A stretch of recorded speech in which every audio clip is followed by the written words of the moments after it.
最近好似大家都比較焦慮，雖然講中美大戰咧就啱啱緩衝咗一下，但係你都唔知道呢個美麗國嘅呢個川伯伯佢會唔會有搞啲咩事情，所以我覺得每日大家都會喺一個比較緊張嘅狀態。今日我同朋友傾偈嘅時候，其實咧佢哋都有講到，而家呢個環境下真係個人咧唔知做咩好，跟住大廠咧又喺度裁員，你都唔知幾時裁到自己。但係咧，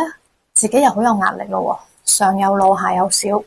每個月嘅支出咧都係好緊張嘅。咁呢個時候大家可以點呢？我覺得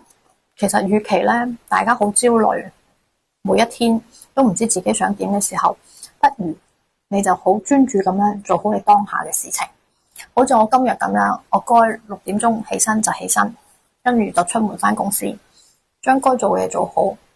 同小夥伴開完會，自己做下復盤，然後就嚟拍視頻。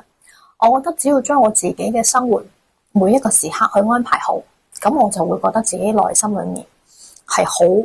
穩定嘅，因為我唔需要通過外界去管理控制我，而係我自己有呢個主控權。大家不妨試一試，將呢個主控權放喺自己手上。